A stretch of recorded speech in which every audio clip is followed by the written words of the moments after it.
Before we get started, let's introduce everyone. First, I'd like to call this meeting to order. Before we get started, let's introduce everyone on this meeting.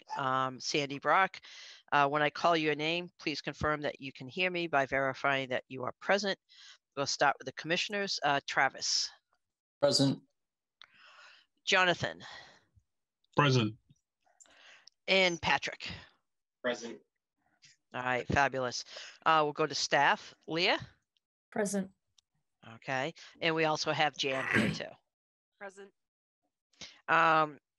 For speakers coming up, it's 35 Crosby Road, and I will apologize if I do not say your name correctly, and please correct me if I am incorrect. First up would be Mark Santora. If you can hear me, if you're on. Sorry for my cat's butt. Let me move him off out of the camera range. All right, I don't see him on. We'll move to the next, Ray Quinn. Yes, I'm present. Thank you. Do you know if Mark is going to be joining us or? I assume so, yes. Okay, and then Nick Mucci. I don't, he is on. If you could just unmute and respond so we can hear you.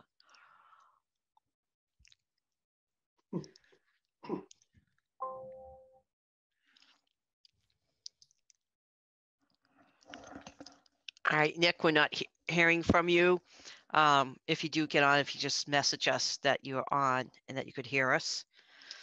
For 25 East Street, Norm Hill. Present. Thank you. And George Out.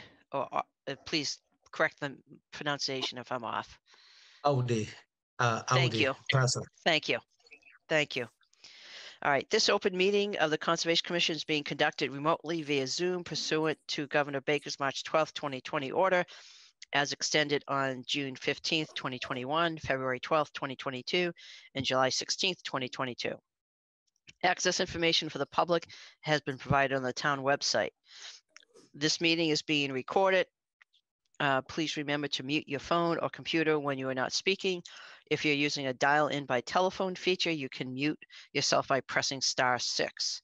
As chair, I will introduce each speaker on the agenda. Please note that you will not have screen sharing privileges, but staff can display any visuals per your cue.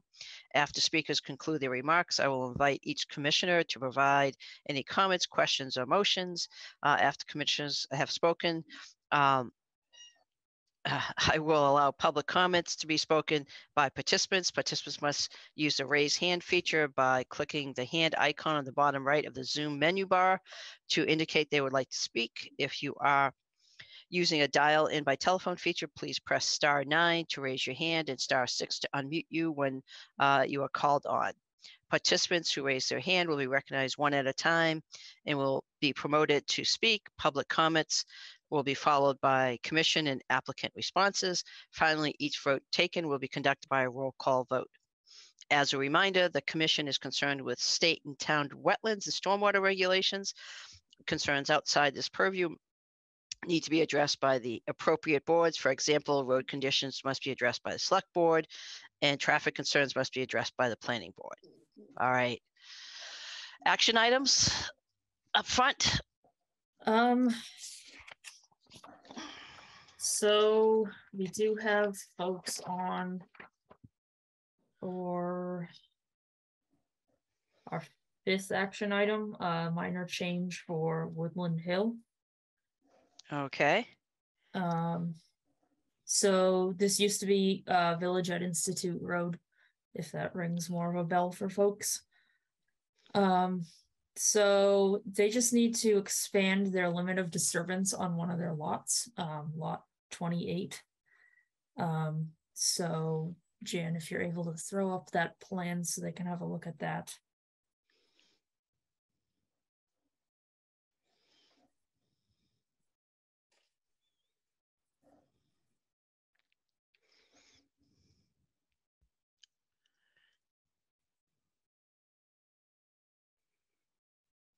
So this is something that just came up as they were planning the specific house designs in more detail.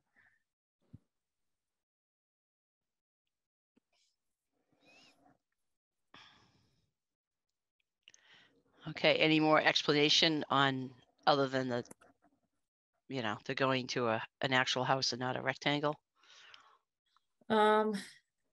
That's all that I recall from the correspondence. If the folks online want to add to that, feel free to raise your hand, and Jan can promote you so you can speak. And this isn't within any buffer zones or anything. This is, I believe this lot is not, but we do have the stormwater permit. yep. Good evening. This is Matt Leibner with Civil Design Group. Can you hear me? Yes. Okay, great. I'm actually on as a participant here, so I apologize. I didn't know if I was actually on or not. But and Essex Petrie from Pulte Homes, is he on as well? Yes. I can hear you. I don't know if you guys can hear me now. Yes, we Okay, can hear awesome. you. Thank you very much. Yeah, and thank you for introducing the request, and it really is as simple as that. There is a fairly steep uphill climb of that backyard. It's one of the bigger lots in the neighborhood, and just to help accommodate a backyard for the future resident, we wanted to just expand that limit of work a little bit. There's no resource areas nearby. It's all upland area, and it's a fairly small area, but it's enough that we felt that we wanted to at least put it in front of the commission. All right, thank you. I'll just go around the commission to see if anyone else has any comments or questions. Jonathan? No questions or comments. It looks pretty minor. Yep. Travis? No questions. And sorry, hold on one moment. Yes, a little bit of an interruption here. Patrick? No, I can't tell the exact scale, but it looks pretty minor, and so no other questions. Okay. Yeah, I don't think this is, a significant change, especially as it relates to, our main concern. As far as wetlands go, it probably has a very minor impact on stormwater, just going from a wooded area to a lawn. But it's one of those things where we'll just, keep track of it, and, probably once you complete the subdivision, depending upon how many of these is whether we'll, see if there's any communal, if all of these, if there's a series of small changes, whether that's worth then requiring something else. But Sure. I don't see anything else. Do you have anything else to say other than that? No. Again, honestly, it was just more that we recognized that it was enough of a change that it was worthy of, again, bringing in front of the commission, Okay. just to make sure that you were aware of it. And so when we're out there, moving that we presented it to you and gone through this process. Yeah. No, I appreciate doing it up front. Yep. Instead of discovering in the field.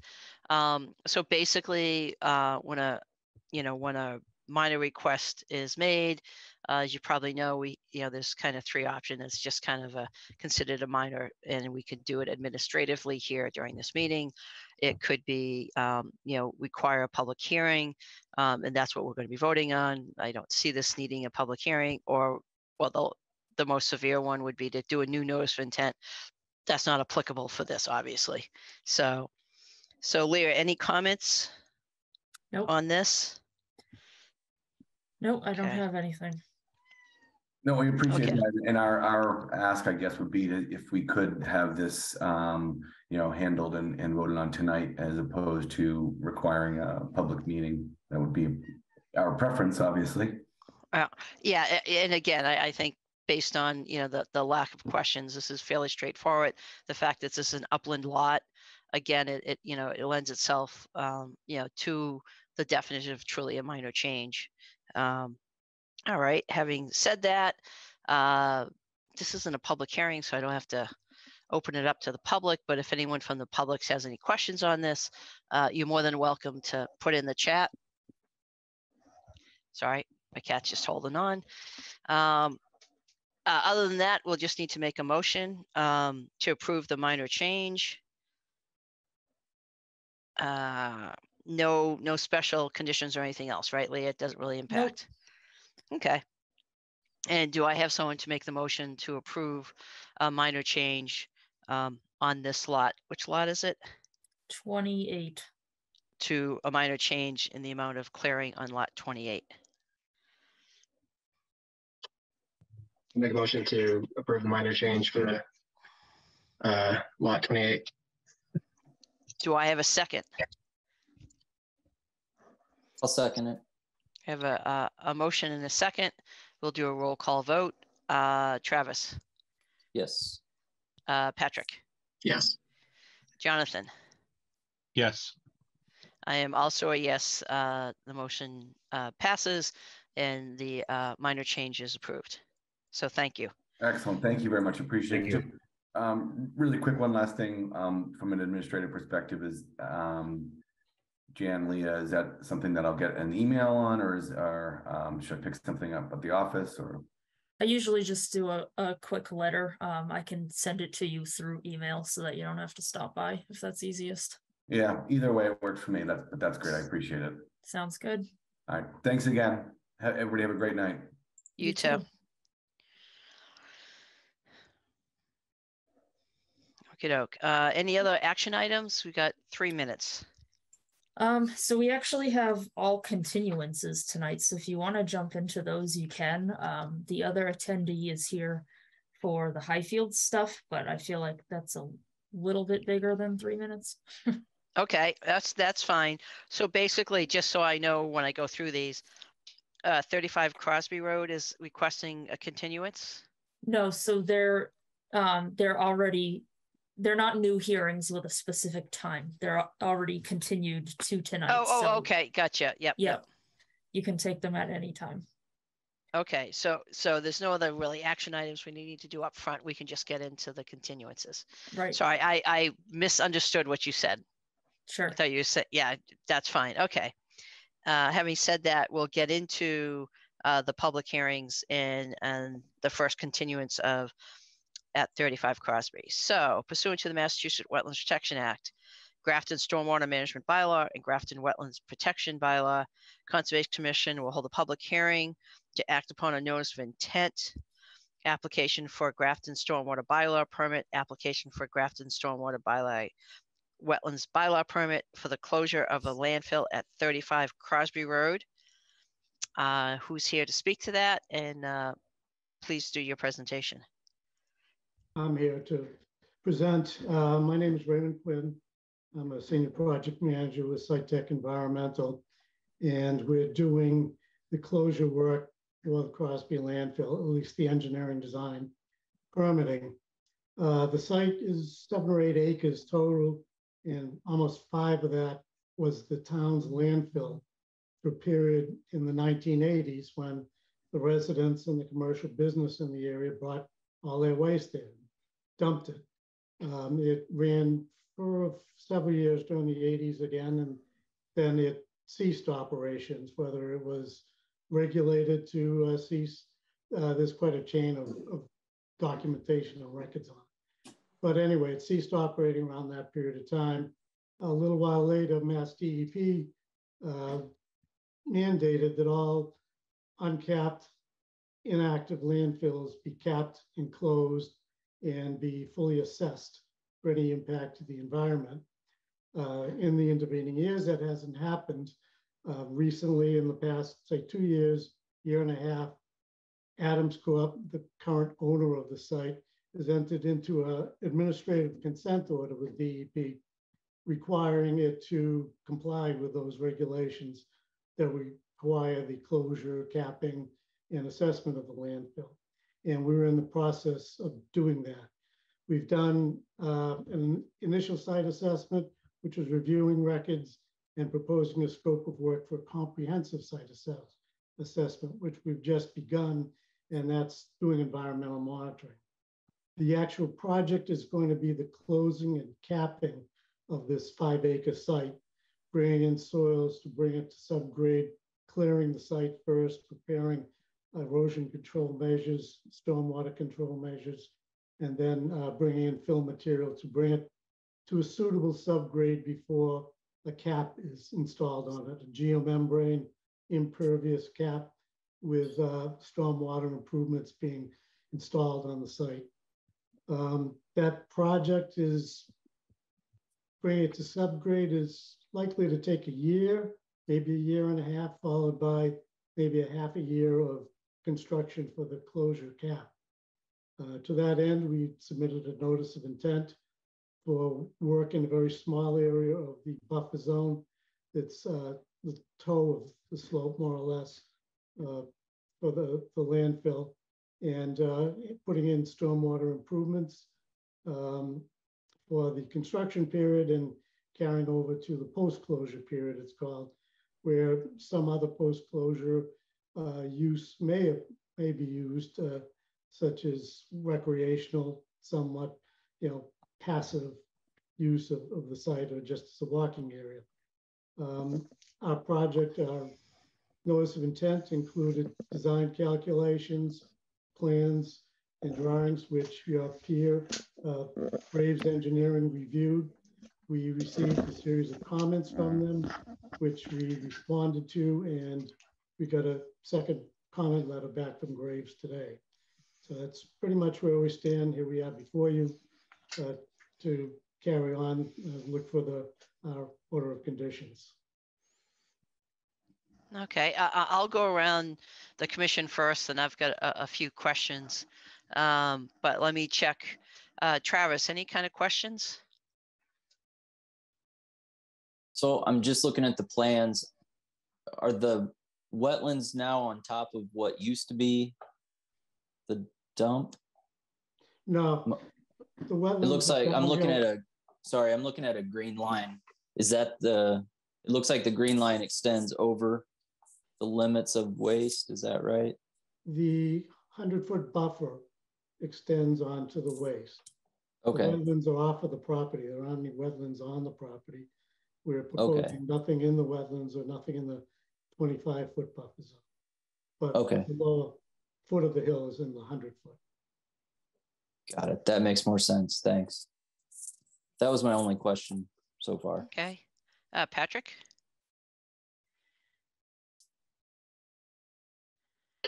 I don't have any questions at this time. Okay. Jonathan? No questions. Okay, so I've got a few questions. So you explained it was a landfill. It was, accepting, trash from a variety of places. Now you said you haven't started your assessment yet, and you're prepping to do your cap, and I'm sure you have to come back for the cap once you do that. Is that your plan? It's in this application. We have the full closure design and the details on the plans that have been submitted. They're also before DEP at this point, which we need their approval. They're the ones that will approve the closure plan under a corrective action design, which is euphemistically called a CAD.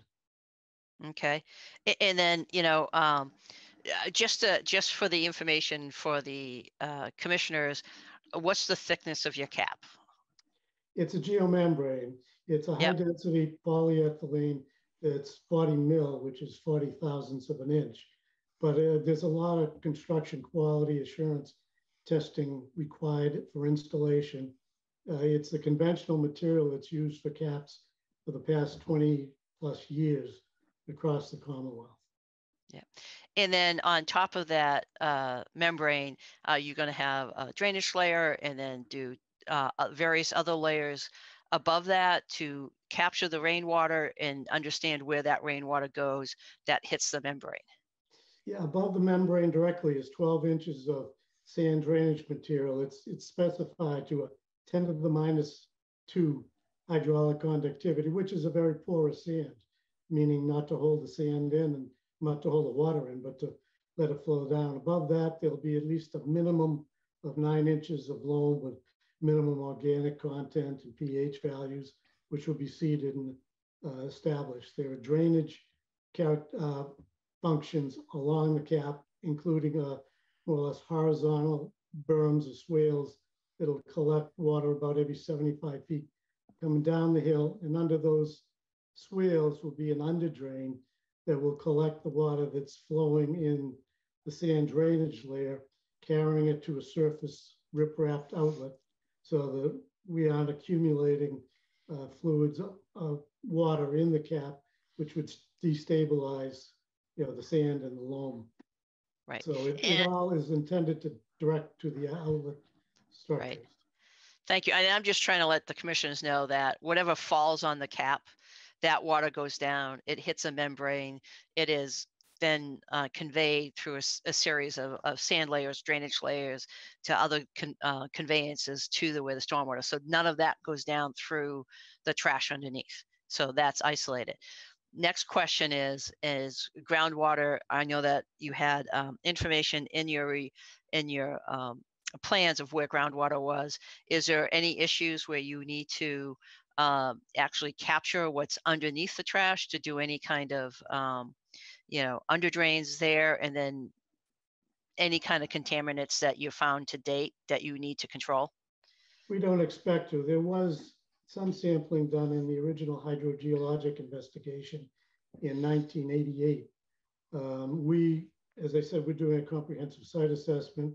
Last week, we put in new series of wells around the site, and we sampled it last week. In a couple of weeks, we'll get the results, and we're going to do at least 4 rounds of sampling over a year to characterize the impact that the landfill may have had on the groundwater. Based on the results from 1988, of course, it was very innocuous. There was not a great deal of impact from the landfill to the groundwater. And we haven't seen any reason like leachate discharges, rusty color water going out into the wetlands. So we're not expecting to find any critical things that would need any remediation. Okay. And then you talked a little bit about once this is capped and everything, that there's a potential for passive recreation and things like that. This site will have an AUL on it? No, it's under the solid waste program as Okay. opposed to the MCP. It's adequately regulated. Any post-closure use beyond just remaining as a maintained grass hill have to be approved by DEP under a post-closure use plan. Okay, no, thank you. That's kind of just getting that information for more clarification for the commissioners, and I'm sure there's some, public and abutters on that may also have questions.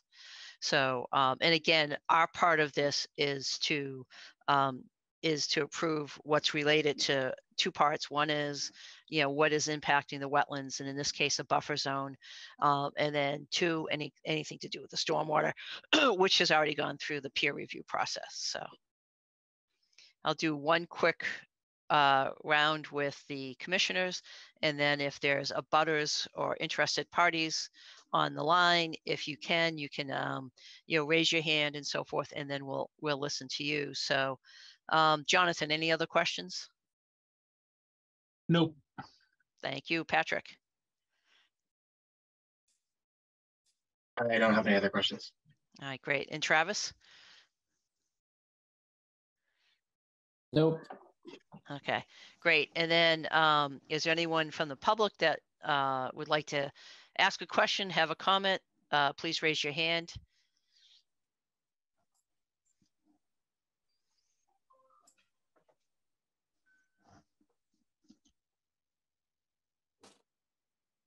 And then to you, Leah, do you have any comments or questions as far as potential conditions or other things that we should note, update on the Graves review, so forth? Yep. So Jan, if you can pull up the DEP comments, and I'll talk about a couple other things before I get there. So the Graves review is complete and all of his comments have been satisfied. From one of his comments, I did generate a condition we can talk about later. They are seeking limited project status per one of the provisions in the regulations, specifically about landfill work. So I do feel that they meet that. I was wondering if the applicant could just walk you guys through the DEP comments, specifically the second and third. The first comment was really kind of covered through Graves review and the condition that, again, I said would talk about shortly, but if you could just walk us through your response to the comment about the use of Woods Fair and the comment about TSS. I don't have their comments with me. Can you see them on the screen okay, or I can read it out for you if you need me to? What I see is the file number review, Yep, file number assignment. right. Is that what you, oh, I'm sorry. I was thinking of solid waste. All right, which one now? The second and the third. Okay, the applicant to justify Woods Fair cover type Yep. for the existing, particularly beyond the limits of waste. I feel that the conditions on the ground do match Woods Fair. It also matches Woods good condition. I thought the fair was more applicable to a site that is represented by having been covered material brought in and compacted, supposedly, as the landfill was initially being covered. No, it hasn't been grazed. There's no sign it's been burned, but I felt it had some of that process won over activity that's been on it. So, the definition of Woods Fair is the percentage of vegetation on it. So when you say Woods Good, it's 75% vegetated. If you say Woods Fair, I want to say it's 50 to 70. So it's 50% bare and 50% vegetated. Is that true? In that range, it's probably a little over 50. Okay. I haven't, Yeah, and that's just, and again, that has to do with the curve number that has, which, right. so when you use Woods Fair in the existing condition, it actually results in a higher runoff rate Right. as opposed to a Woods Good. Yeah, I have looked at that, and I probably would end up with a existing conditions. Well, I haven't really looked at it too thoroughly, but it looks like the existing conditions flow would reduce. And it may exceed in some of the storm events the proposed conditions, but then it would apply to being the standard 7 of a redevelopment project where we are meeting to all practicable limits, the ability of not increasing discharge for proposed conditions over existing conditions. So Leah, could you just bring up the aerial, GIS aerial? Jan can. Jan can. Yes. Sorry.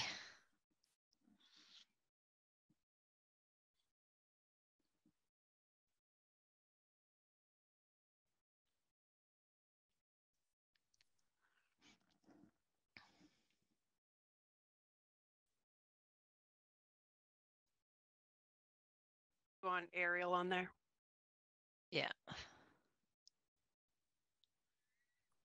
So it is stuck on your PDF screen. I don't know if you planned on that, but Did not. okay. That's Zoom, better. Zoom gives you too many ways to do it. Yep. Yeah. Okay. So this is, obviously,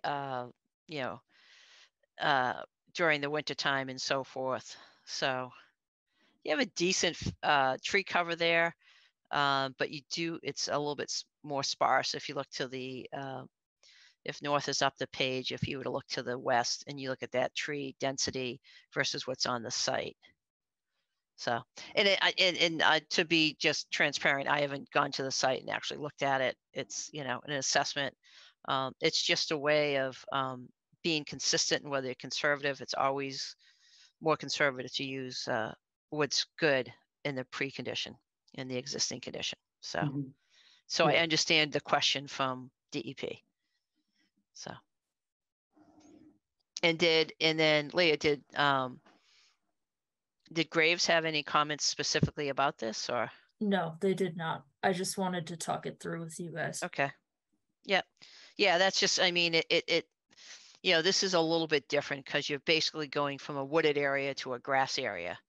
And so you just based on that, there will be an increase of runoff because you're changing the cover type from a wooded to a grass. But when you look at and you take woods fair instead of woods good, then it's much closer and it's not, and you're not going to have that increase when you change the cover type.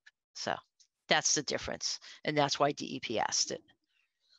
And without going to the site and looking at it specifically, you know, and seeing how much bare ground is on it, is whether or not you would call it that or not. So. Okay, if we can just do the last DEP comment, that's the last comment I have before we talk about conditions. Yep. Yeah, this is relative to suspended solids removal in grass channels. Actually, I just started looking at that one today in my address to DEP comments. So I haven't fully digested it. I have looked at flattening out the channels, the grass channels that we do have, to about 0.5% slope. I found that I determined that they have adequate capacity for the higher flows. I don't have a 9-minute detention time in the grass flow, so I'm looking to see what else I can do to enhance that. I'm in process of addressing that question. Okay.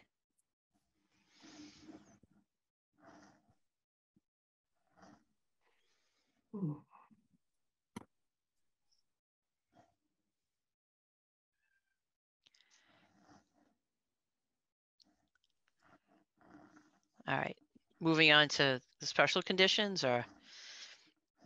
I mean, so if that last comment might result in A a change. revision of some Yeah. sort, then I don't know if we're ready to do the conditions, or throw that back to you guys.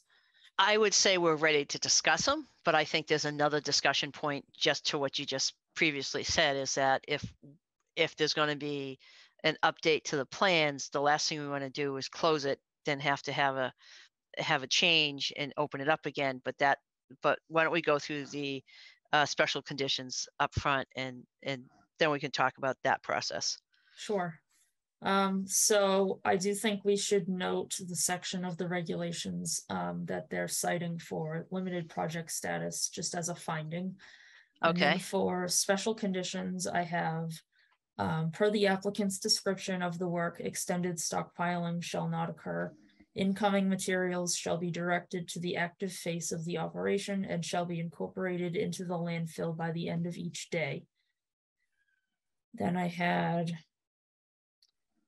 a construction period sedimentation basin shall not be sited in the location of the detention basin so as not to impair its long-term functionality for infiltration. And then the one that came out of the Graves review is, once additional and more definitive information is obtained through the forthcoming comprehensive site assessment, the proposed bottom of the basin elevation shall be confirmed or revisited as conditions dictate. Okay. And I had one other condition related to this last one, which was that once the comprehensive site assessment is completed, a copy of it is sent to us. I mean, we're not reviewing it, but we'd like to see it and know if there's what's been found through that study and if it changes anything. And we'd like to basically just have a copy of it. Got it. Okay. All right. Before we start talking about the DEP comment, has anyone raised their hands or would like to ask a question from the public?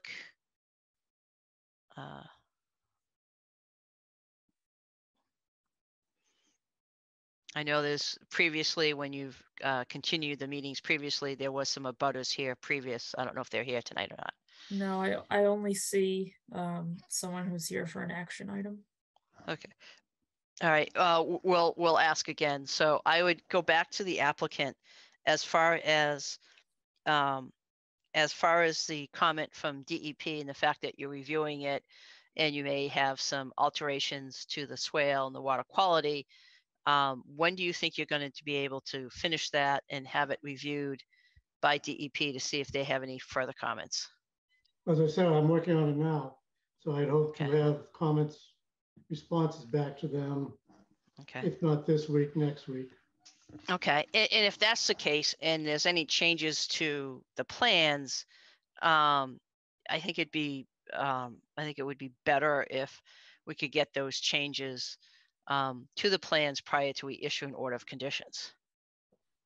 That's purely up to you as the applicant. It's just then if you do change it, we'll be lucky. We'll have to go through either a change order, and whether we need a public hearing or not, we would have to determine that once we see a change. So it's up to you on what you would like to do. It is the applicants. They're the ones who actually determine if we can have a continuance or not. Well, I should probably confer with the owner, who isn't on now, but if we could make that decision in a later time. It's either before we stop this hearing, we either have to continue it to a date certain, or we have to close it. And it is up to the applicant to make that determination. So, I mean, I can make a recommendation. I think it would be worth it to continue it just because you'll be coming back in front of us with a change order or a plan change if you do end up changing that swale to something else. But again, per the Wetlands Protection Act, it is the applicant that needs to request the continuance. And my preference would probably be to look for a determination, not continue it, and condition it as you see fit, and we'll best comply with that. We have a limited site area. We have a mandate by the state, by DEP, to get this closed and properly capped as being the primary environmental concern, and certainly managing stormwater is a primary portion of that. I don't know that we have a lot of alternatives beyond what's shown. Okay, I mean, again, so from Conservation Commission standpoint, we have a few choices. We could, one, just deny the project because of insufficient information. I don't think that applies here. Another one is to do a condition, and the recommendation I would make to the rest of the commission is to indicate a condition that once if the plans are updated to address the comment, that you need to come back in front of the commission at a public hearing for us to finish the review of it. So it would be you have to submit a change to the project if the swale changes to address this comment. So. Yeah. Well, we have to go through DEP. We're trying to get, we're trying to work two fronts here to get to the same point. So. Maybe, and like yeah. And again, it's these are this is definitely something. It's your choice. Yes. So. Well, if they're trying to work them in parallel, I guess we're probably better off continuing till I can get some determination from DEP that they are good and they'll buy in. Right. If it's a minor change, it's not a big deal. But if it ends up being a bigger change, then we'll be going back through the public hearing process again, and you have to notify and do everything else. So. All right. Well, yeah, I guess we better go with the continuance. Okay. And that's the only item. And once you have it worked out with DEP, if it doesn't change, you can let us know, and we'll just have the next meeting. Is there anything else outstanding, Leah, other than this specific? This is the only comment that's outstanding. So that's it. And it can be it's a continuance. We can, take it the next meeting and so forth. So let me go around. Go ahead. So one condition, I did hear you say something about having to put a construction period basin somewhere else. There really is nowhere else other than maybe inside the landfill itself and having to be then, I guess, incorporated later as part of the landfill. So there are some, yeah, so there are some other things. I mean, what Leo was talking about is a really specific concern that if you use the basin that's going to be for infiltration and use it for sediment control, you are going to basically alter the infiltration rate of that underlying soil. If it's truly just a sediment basin where you're not looking to infiltrate, you can always line it. There can be some other detail that you could use so that we wouldn't be worried about that. But if you're just going to put a surface basin as a sediment basin on top of soil that you're going to be using for infiltration, you're going to alter the infiltration rate of that soil. So that's the concern. If you continue it and you come back with a different approach or a different section of how you would do that sedimentation basin, then we would look at that to see if it was something appropriate that you could put it at that location, understanding that the reason why we're doing this condition is so that the future and the actual function of that basin at that location is not altered. That's the reason behind it. I mean, our response to DEP, who also gave us that comment, was to do rather intensive maintenance during that construction period up until the hill is fully vegetated and reduced in its generation. So part of a public hearing here that I'm listening to on my laptop. But all right, so thanks for getting back to me. So who's that chatting? Oh, sorry, I got it. I'm not on. I'm going back. Okay.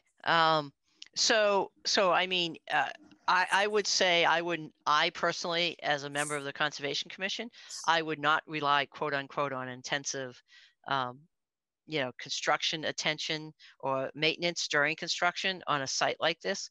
I mean, you could easily you're using a liner for the capping. You can just line the bottom of it with some type of fabric to make sure that you protect it. I mean, it's just to say you're going to clean it out is not sufficient. That would be my opinion on that. So there are definitely ways of doing it. I think what you need to do is let us know how you want to handle that. And if you're continuing it, then at the next meeting, it's just an easy thing of how you intend to, not impact the infiltration rates of that soil underneath that basin if you're going to use that location as a sedimentation basin. You could line during construction with a geofabric or something to that effect. Perhaps we do that. Yep. Sandy, I have one question. Sure. So a couple other times we have worded the condition that they won't fully excavate the basin if they're going to use it. That's another one. Yep. Okay. Yep. I was just going to ask, is that still an option here? I think that's an option. The other way that we've done it on some other projects, what Leo was talking about, is to say, and these are just made up numbers, say the bottom of your basin is at 100 in the design condition. If you actually leave 12 inches or 18 inches above that, and you have 18 inches of soil, and then you just excavate it down to that finished construction level, you'll take out the majority of sediment. Unless it's super, super sandy soil. But I mean, it will act as a filter. That 18 inches or 12 inches will act as a filter. That's another alternative. Yep. So, and we'd certainly be open to, different approaches like that. All right. We'll give those alternatives or a combination of them some consideration. Okay. Anything else, Leah, as far as, I think we covered the conditions, and obviously it's the second comment from DEP that will be responded to. And also if the applicant would like to have a different approach to the condition we talked about for the infiltration basin, we're certainly open to discuss that at the next public hearing. So. Yep, that's all I have. Okay, I'll do a quick round with everyone and see if anyone has questions on what we just chatted about. Travis? Nope, not right now. Okay. Jonathan? Nope, no questions. Patrick? No, no question. Okay. So based on that, we'll continue to the next meeting. The next meeting is when? February 7th. Okay. So we'll continue this hearing to the February 7th. Just reach out to Leah with any of the results from the response to the comments to DEP for the TSS. And then if you could just let Leah know what your approach is for the sedimentation basin. So we have that information prior to the next meeting. Okay. Do you have any other questions? No. Okay. Thank you. Do I have a motion for continuance on this? I'll make a motion. Go ahead, Travis. I'll make a motion to continue the Crosby landfill To February 7th. Yep. to Second? February 7th. Yeah, and a second is by Patrick. A motion and a second. We'll do roll call vote. Jonathan, Yes. Patrick, Yes. Travis. Yes. I am also a yes, the motion carries. So thank you very much. Thank you. See you then. All right. All right, Leah, next one up. 58 Follett wants to continue, so we won't be hearing from them. You can read that one in if you'd like, or 25 East Street we will be hearing from. Okay, let me go back to the lead.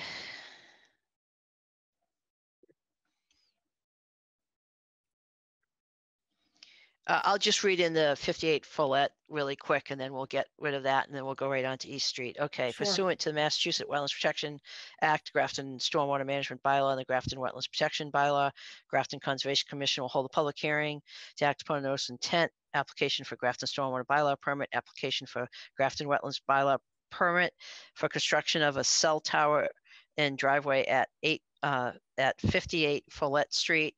The applicant has requested a continuance to February 7th. Do I hear a motion? Motion to continue to February 7th. Second, I'll second it. we have a motion, a second. Roll call vote. Patrick, Yes. Travis, Yes. Jonathan. Yes. I am also a yes. The motion to continue is carried. Okay, now getting back to the next one. 25 East Street, pursuant to the Massachusetts Wetlands Protection Act and the Grafton Wetlands Protection Bylaw, the Grafton Conservation Commission will hold a public hearing to act upon a notice of intent application for Grafton Wetlands Bylaw permit for the replacement of a bridge at 25 East Street. Norm, if you want to lead things off, be my guest. Sure. Good evening, everyone.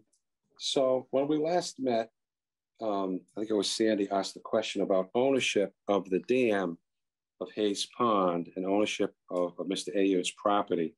And we had surveyed all of his property about 3 years ago and filed a plan with the Registry of Deeds. And he not only owns the property that the house is on, but he owns the property that the dam is on, those control structures surrounding that dam. He owns all of that. And so he will have the ability to lower the pond and then reinstall the batter boards and stop all flow through this stream area where the work's proposed. Now, we did hear from Jeff Walsh from Graves, and he raised two issues. One, he mentioned that it's recommended to have the box culvert go at least 2 feet into the ground. We had it 1 foot 7 inches, 1.7 feet going below the existing stream bed. So we've lowered that. So now it's going 2.3 feet below the stream bed. So we've addressed that comment. And the other thing he asked about was flood storage, the compensatory storage. Whenever you put fill into a floodplain, you need to recreate similar flood volumes at similar elevations. So we've put that information on the plan. It's at the very bottom of the plan, and so the flood elevation on this job is 310.3. Now, where we're going to be filling in that floodplain is when you cross this box culvert and enter the existing parking area, because that box culvert goes in level, it's a little high. It's about 6 inches above the existing grade. So that's 6 inches plus the proposed gravel. We're going to be filling about a foot of dirt in that area. So we're going to be filling from, I think it's from elevation 308 to 310 in that area. So if you look at the bottom middle of that plan, we're showing the amount of proposed fill in the floodplain from elevation 308 to 309, and then from 309 to 310. And then now there's an area we're going to be digging out. The fill area is in a shaded area. The other shaded area is the area we're proposing to dig out to provide new flood storage. So if you look at elevation 308 to 309, you just scroll down just a little more, Leah. Yeah, at the very bottom, 308 to 309, we're filling in 210 cubic feet of flood. And just to the right of that, we're going to be digging out 266 cubic feet of flood. And then from 309 to 310, we're proposing to fill 104 cubic feet. We're going to be digging out, I can't quite read the number, Leah, but we're going to be digging out more than 104, actually we're digging out 217. So we are doing a little bit of filling in the flood storage area, but we're actually going to be providing more than enough to compensate. So I believe we've addressed the Jeff Walsh comments. I'll be happy to answer any questions you may have. All right, Leah, any other kind of comments or questions based on your report? So I did want to go through the impacts that we would be permitting, because there's been quite a few revisions and I just want to make sure we have all the numbers square. So it is one replacement stream crossing. That's something that will be noted. It's in the NOI and it'll be in the order. Yes. It's 140 square feet of land underwater altered and replaced. Yes. 314 cubic feet of floodplain altered and 483 cubic feet of replacement. Yes. And then of the 32,670 square feet of riverfront area to Big Bummit Brook, 1,050 square feet within the first 100 feet will be altered. Yeah. Yes. All of those are accurate. Yes. Okay.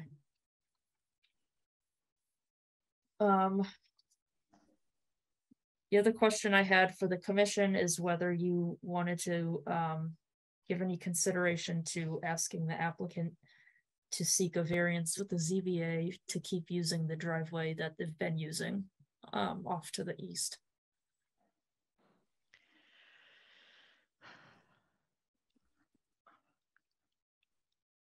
Should I answer that? Yeah, go ahead and add your, I was just thinking, I get the question, Leah, but I was just thinking about it. Yes, please respond to that. I've gotten many letters about using in the past about using that driveway, and they made it very clear to me that I'm not allowed to use it. Okay. And my neighbor too has been very patient during this whole process by letting us use it. And I know he doesn't want it to be used either. Okay. He's just making an exception for now. Yeah, and the basis is that it's too close to the property line, and that's the issue with the zoning. Yep. Yeah, there's a zoning bylaw that says you cannot have a driveway within 10 feet of your property line. Now, I've met with the ZBA for variances, maybe eight times in the last 10 years. And one of the stumbling blocks is you have to have an issue caused by the property. It can't be because it costs too much. It can't be because of other reasons. It has to be caused by, say, ledge, or you can't build a driveway where this bridge was because it's impossible. So if you can prove that it's impossible, then that's grounds for a variance. But if you can't prove that, they automatically deny the variance. Okay. I get it. You have to have a hardship. That hardship has to be based on the land, or it has to be Yes. based on topography. There's Yes. a list in the zoning. Yes, I understand that part of it. Yep. Yeah. Okay. All right. Anything else, Leah, on your list here? We will also need a separate vote on their waiver request for the 25-foot no disturb. Right, which is no way around that just because it's water dependent. So, okay. That's all I have. Okay. So let me go around to the commissioners and see if they have any comments or questions on this. Travis. What happens to the compensatory flood drainage area? Looks like in the construction sequence, it's dig out flood storage. Is that permanent? Is that going to get seeded? It's permanent. Yeah, it's permanent. That would get loomed and seeded, yes. And is there a special condition or something that makes sure that that stays as flood storage? I guess that's a question for Leah. We can It certainly. looks like right now it's just part of the property. Yeah, so it's part of the approval. Okay. And so it's part of the conditions. The only other thing you could do is, Leah, make a perpetual condition or have it put in the registry or something, but it is part of the approval. So that's, but it's a good question, you know. It is permanent, it's not just temporary. And then it looks like there's a straw wattle across the riverbed. Is that sediment control or erosion control? Or well, it's both, but that would be put in once the water flow is stopped. Okay. So that's only during construction or placement of the culvert. And is that to catch any sediment that might, I guess if there's no water flow, I'm just curious what its purpose is, that's all. And if it's straw, that's not a big deal, I guess. Well, it would be the silt fence and the wattles. Usually you don't want the sediment. Once the sediment's in the waterway, I guess it's too late. It's in the waterway unless it gets removed by hand. Does that make sense? Yeah, and I guess in this case here, we are actually installing this, culvert, and that you're going to be doing work on the banks. You know, it may not be a lot, and then even though you're bypassing or diverting the water, you're always just based on the elevation in this area. You probably have some low flow there. I mean, it's going to be really hard to do 100% diversion just because you're going to have groundwater in that area and things like that. So there is a potential of construction sediment going there, which would need to be cleaned out before it's taken out. I guess that's what I'm your getting point. at is, is what happens once construction's over.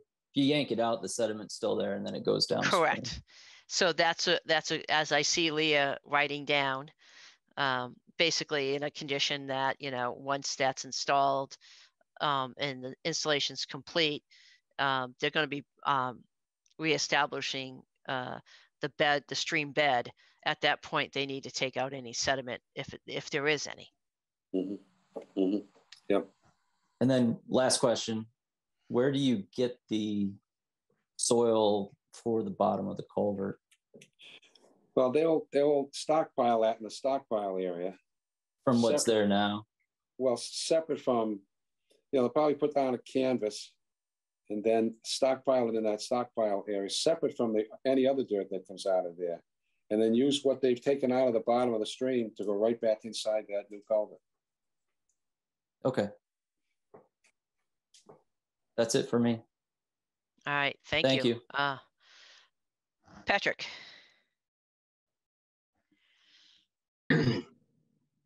I don't think I have any other questions. All right, Jonathan. No questions. All right, thank you. Yeah, I mean, I previously had kind of expressed my biggest concern is once you get in this to doing the construction is what fun things that you're going to find when you start digging against those abutments and so forth. But the only way you're going to find out is when you actually do it, and then it's just going to be a matter of being able to respond to that. So All right.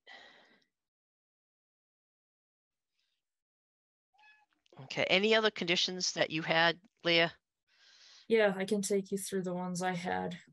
Okay, So the compensatory flood storage must be constructed prior to the filling of any floodway. The work shall be overseen by the commission's peer reviewer at the applicant's expense. The proposed dewatering protocol shall be implemented, and any work done within resource areas shall be undertaken in dry conditions with no precipitation in the forecast for the day. The riverbed shall be reconstructed within the new culvert to match pre-existing conditions.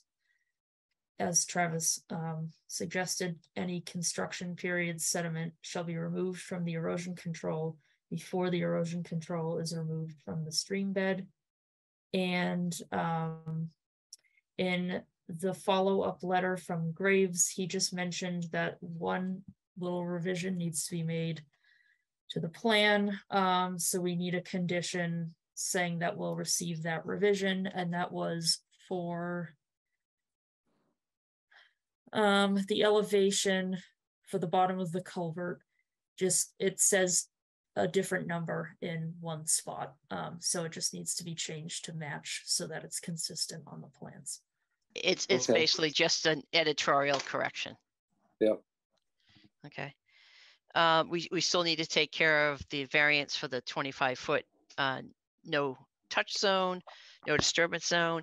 At this point, if there's any abutters or neighbors that have any questions or comments on this, please raise your hand and we'll be happy to answer them. While that happens, anyone have any questions on what this variance is for? So basically, the Grafton bylaw has a 25-foot no disturbance zone. Obviously, if you're crossing a wetlands with a bridge, you have to infringe on that 25-foot. So we would basically grant a waiver for that particular comment because there's no other way to do this project without it. So having said that, do I have a motion for to approve the variance for the 25-foot? No disturb.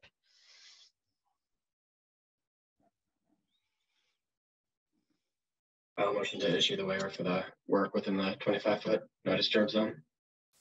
All right, do I have a second? I'll second it. Unless I'm Okay, on so we have, mute. no, you're good, Travis. So, so we have a motion and a second. We'll do a roll call vote. Patrick. Yes. Travis. Yes. And Jonathan. Yes. I am also a yes, the motion carries. Okay. So as far as findings go, Leah, is there anything specific we want to make sure we mention in? Yes. Yeah. So for a finding, we should cite part of the regulations that Norman cited, 310 CMR 10.586A, which is the exemption from the Riverfront Act. Okay. And that's actually listed in your report, the 310 CMR 10.586A. Is that the one you're talking about? Yep. Okay. That's all I have for findings, and then just the conditions we went through. Yep. All right. Anyone from the public have any comments or raise their hand? Nope. Nope. Any for the applicant? Any last questions before we take the vote? Okay. No, thank you. All right. Sounds good. So do I have a motion? That includes the finding that that Leah just mentioned about regulation 310 CMR 1058-6A, the exemption that lists the conditions that we discussed. And that's about it. I'll make a motion to, is it approve the project at 25 East Street, including the finding at 310 CMR 1058-6A, which is an exception. 1058-6A, the exception. Yep. And the special conditions as discussed. All right. And it's, yeah, it's to the, its typical motion is to issue the order of conditions, which Issue is the order of approval. conditions. Yeah. Do I have a second?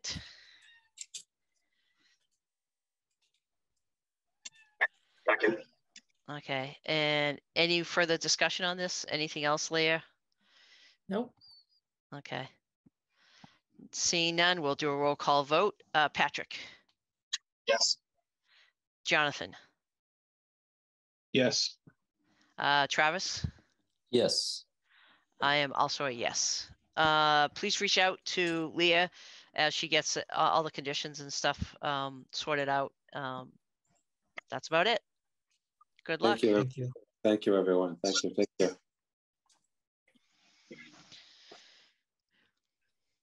Thank you. Okay. So that's it for hearings, correct? Continued hearings. If I scroll up. Action items. Do you want to circle back to Highfields since we have Byron on the line? That works for me. Okay. So we had been talking about a partial certificate of compliance request for Highfield subdivision, what they're calling phase 1. We had one order that we had not issued the partial for, pending 2 items. One was detail about where, so we had required groundwater recharge units to be installed on the lots. Only one lot had one, so we asked where the remainder of the downspouts were directed, toward lawn or driveway, etc. We also were waiting on wetland replication details. They confirmed 2 of the areas were installed and were successful, but the 3rd one hadn't been confirmed. And so we had asked if a wetland scientist had field verified anything. And I'll let Byron chime in on what he has for follow-up for those items. Thank you. I conducted a site visit to look at the replication areas. I saw the replication areas behind 12 and 14 McGill Drive were in place. There was good plant growth there, although I did not catalog the species. There's a 3rd replication area, which is below the golf course, shown on the engineering sheet T25. And I went there. I did not see any evidence of a replication area. The elevations there are pretty consistent. There's a few feet of rise and fall there. Looks like it had been undisturbed.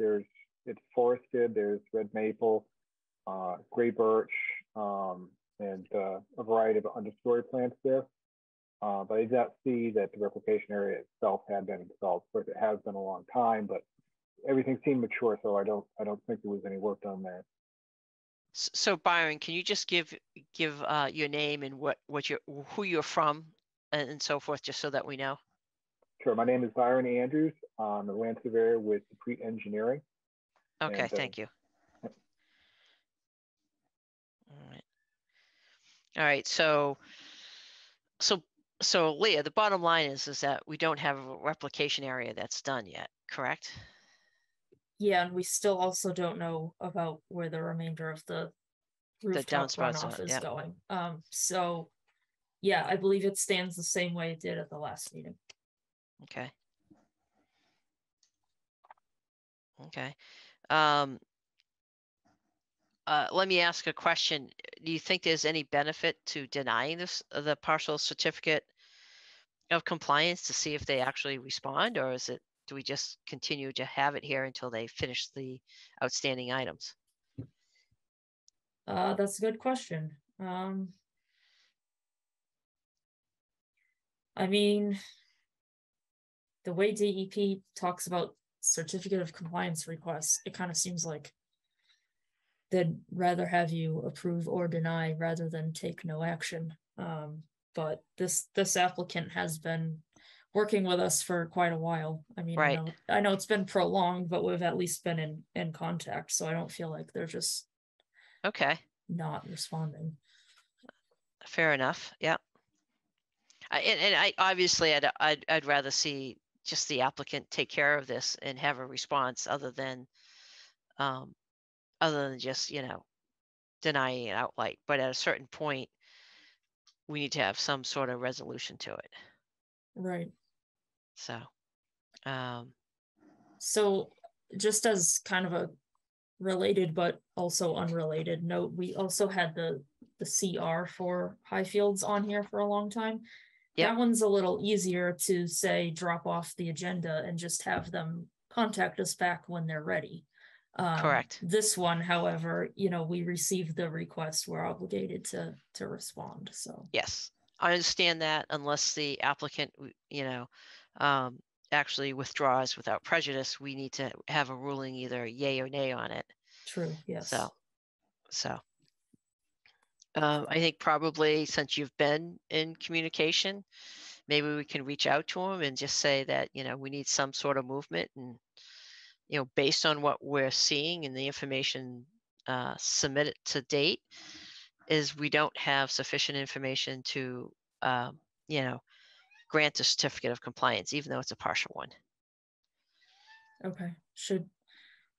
Do we feel like we could set like a deadline on this, like the next meeting or the one after, and then would consider just taking a vote? I think that's absolutely fair to have just, you know, typical letter and just let them know. I mean, I'd follow up, you know, by trying to connect with them in the typical manners that you have been doing, and then just, you know, kind of send them a letter to say, yeah, we really need to figure out what's going on here. Okay. So.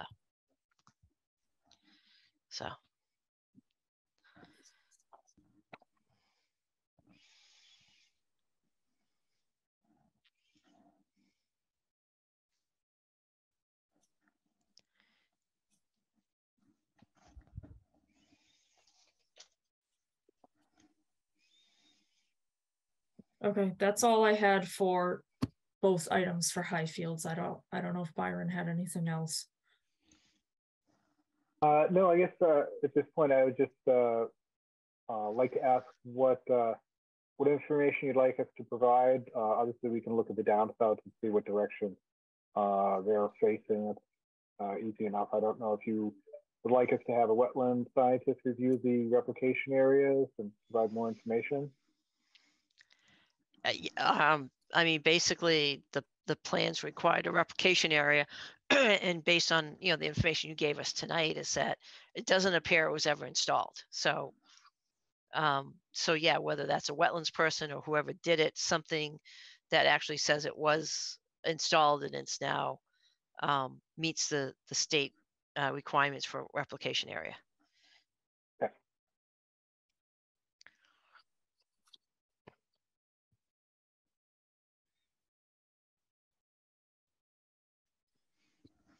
Okay.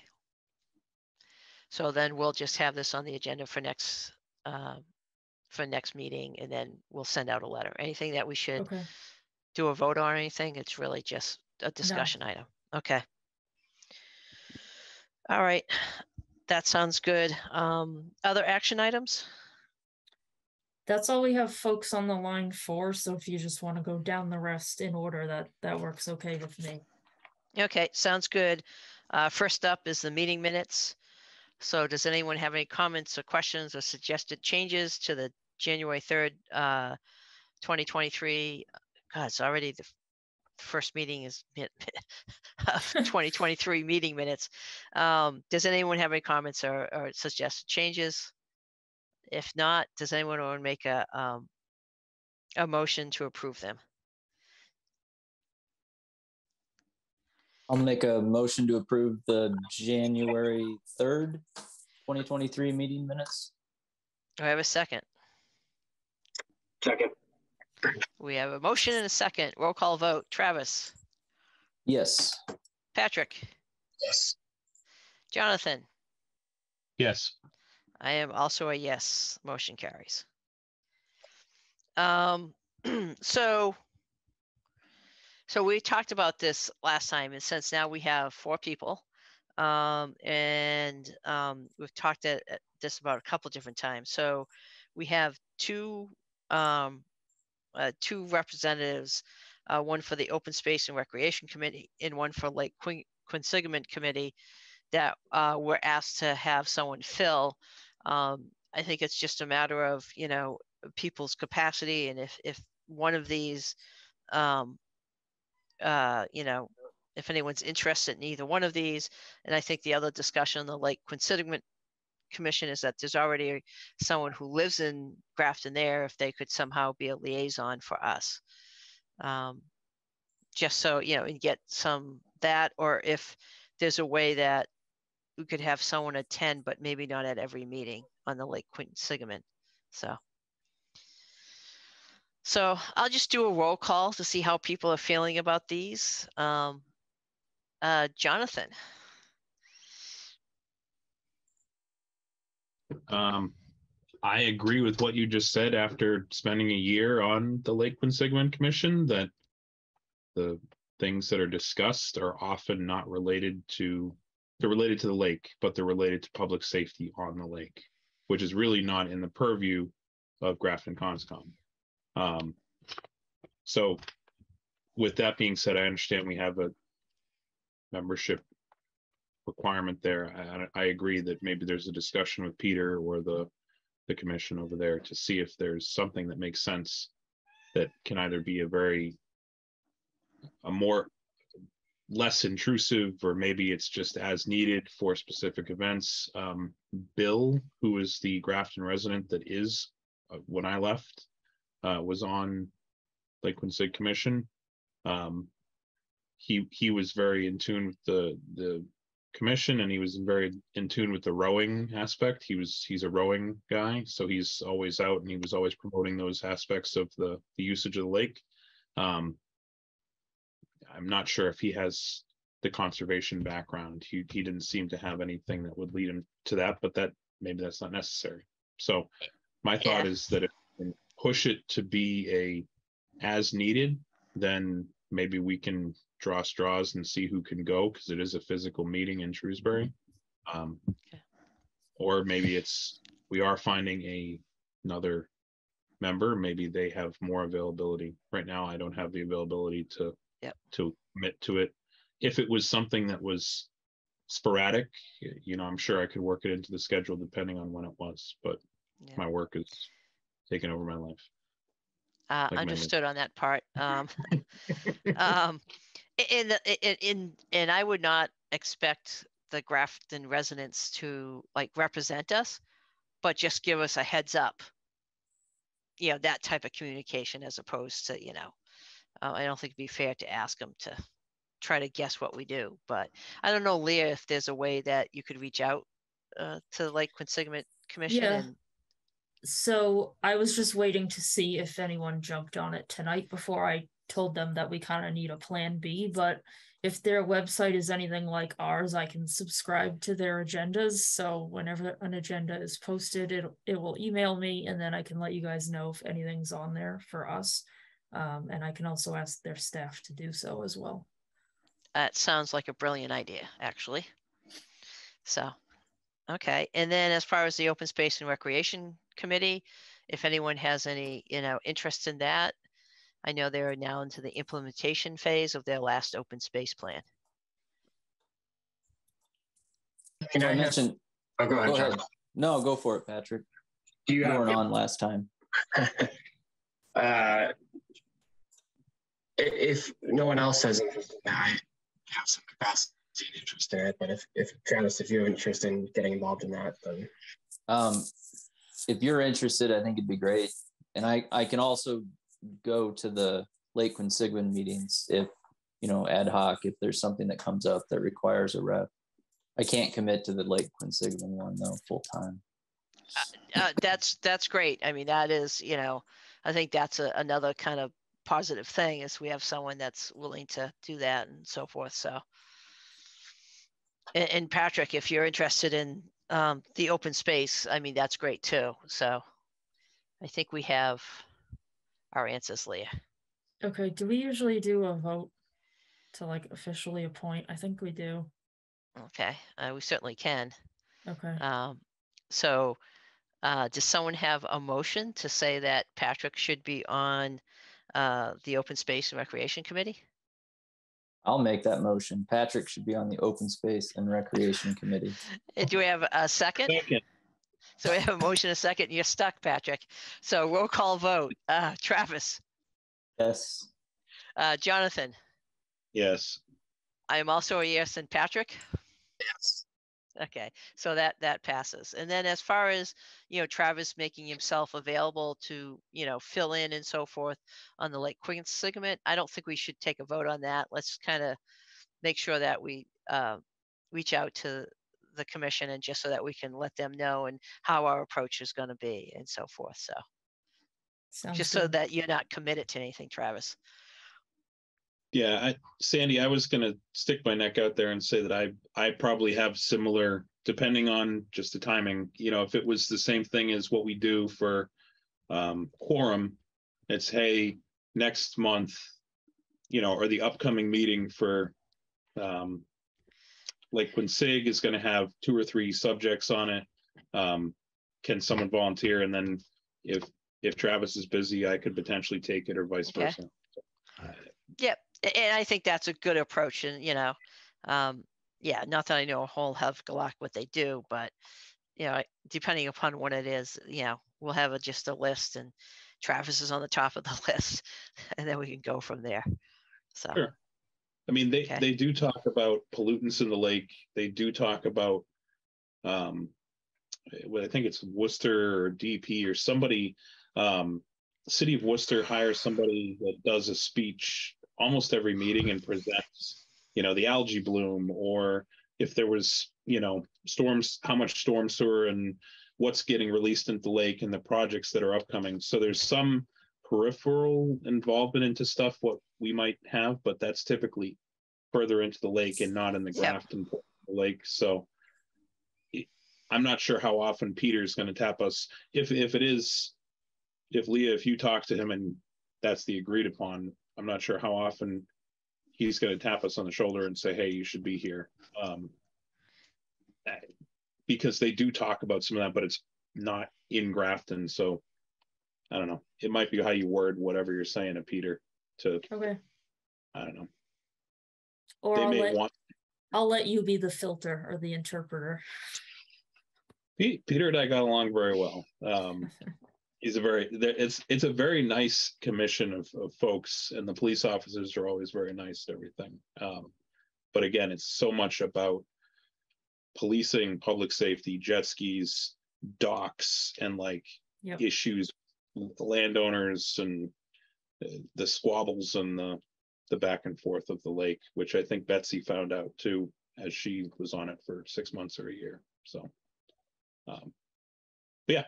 I can, like I said, Travis and I could break them up depending on schedule and availability. Because even if I have something available and Travis does, if he's taking a couple, I can always take something too. So I'm open to that. I just can't commit like Travis can't commit. So. Totally understood. Okay, so next up is review of the annual report for the commission. Everyone have a chance to read it? Does anyone have any comments or questions?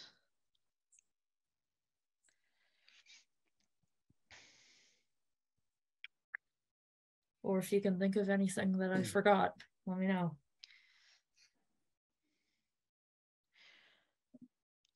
So just a quick question, and maybe it doesn't go in here.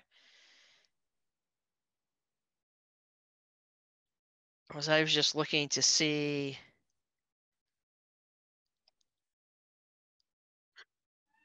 Okay, it is in here. Okay. All right, sorry. I was looking for 95 North Street. It is in here. Oh, so. I made sure that one's in there. Yep.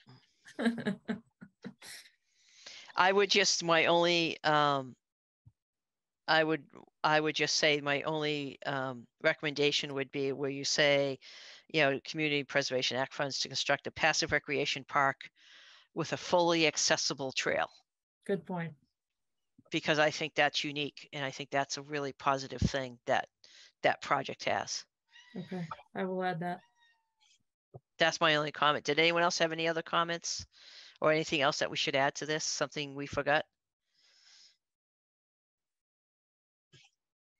Based on my 1 month on the commission, no. I did read through it though. It looked good to me. I always enjoy reading it because sometimes you forget what you've done all year and so forth. So it's a good kind of, review of things. So.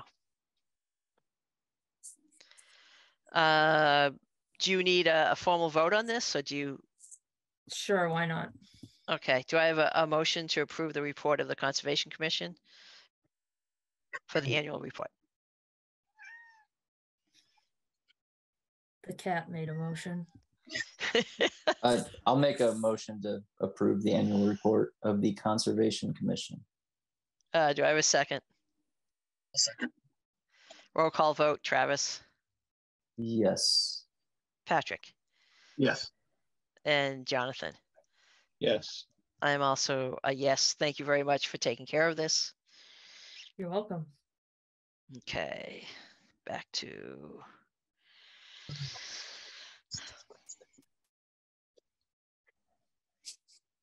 All right. Partial certificate for 8 Fox Point Trail. Yep. So this is one of the usual single family house lots in Highfields. So, until they fully close out the subdivision, we've been doing these partials for the individual lots. So this is the latest one to come up. Their site is stable. They have grass growing and everything. So I recommend issuing them partial certificates of compliance. All right. Do I have a motion? Motion to issue the partial certificate of compliance for Fox Point Trail. A second? And I'm not voting, correct? I'll second that. Yeah. All right. So Leah, is that? So I'm looking on the map. Yeah. Because of where you, okay, yep. Right. Because I live on Keith Hill, which Right. abuts the golf course. Okay.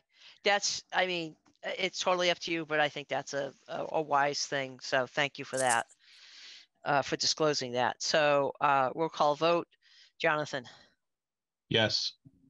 Patrick. Yes. And Travis, if you're going to recuse, just say you recuse. Recuse. Okay, and I'm also a yes, that carries. So that partial certificate is issued. We did the minor changes to the Stowe Road culvert. Yeah, Jan, if you can pull up the plan we got this afternoon, basically for the culvert replacement on Stowe Road, we had a special condition asking for their dewatering plan before they get started. Initially, they were going to pipe the water down the center of the channel in a small pipe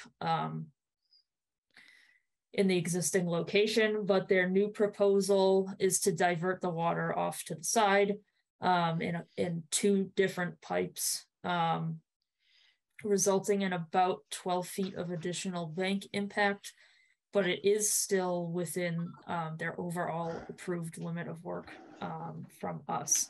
They also need to dismantle up and downstream beaver dams for control of the water level as well.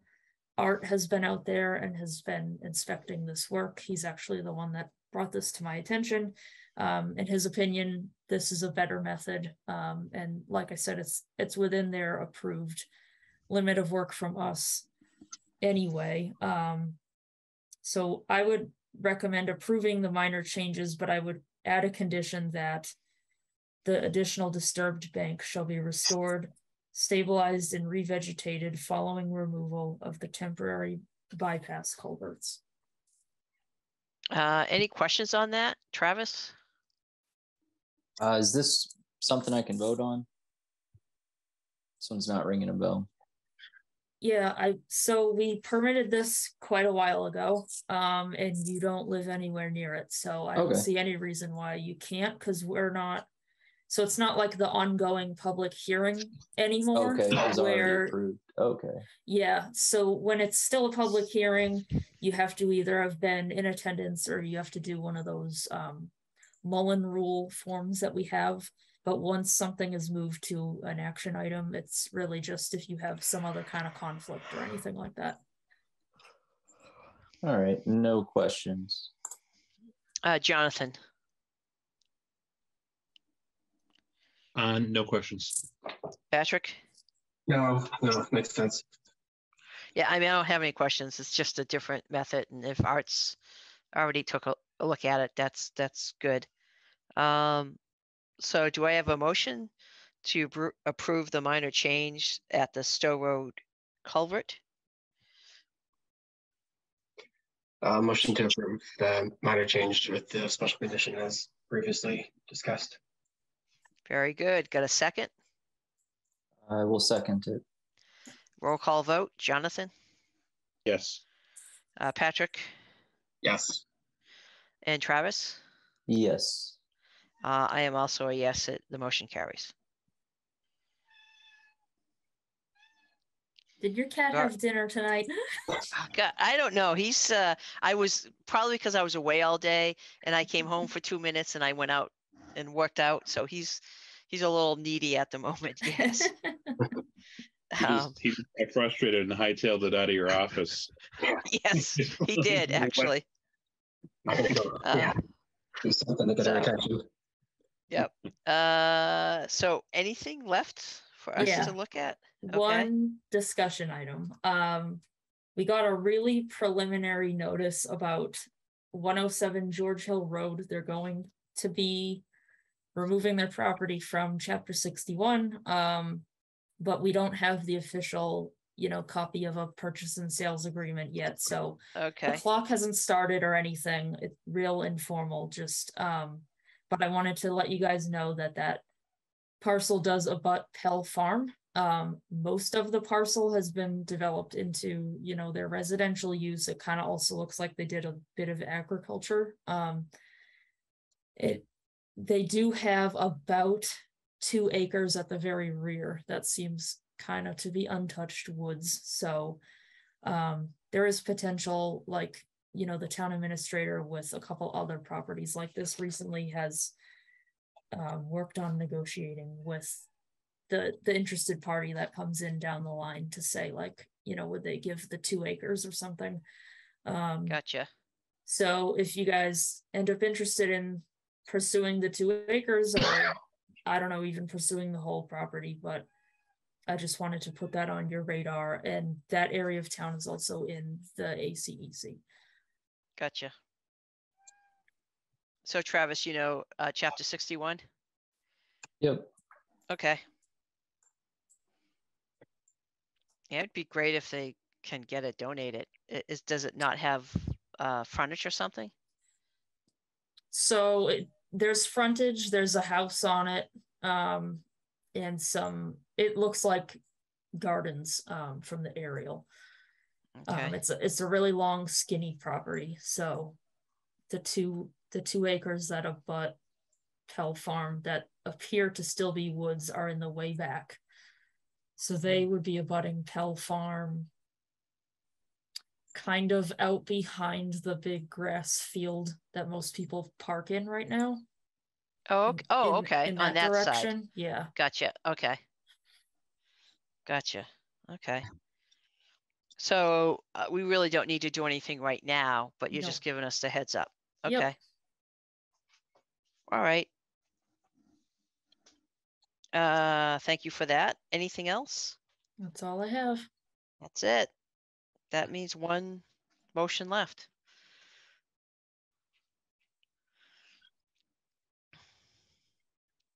Motion to adjourn. Oh, There you go. Your was first waiting. motion. Yep. Patrick, did you second that or? I seconded it. Okay. Roll call vote. Jonathan, Yes. Patrick, Yes. Travis, Yes. All right, I'm also a yes, that passes.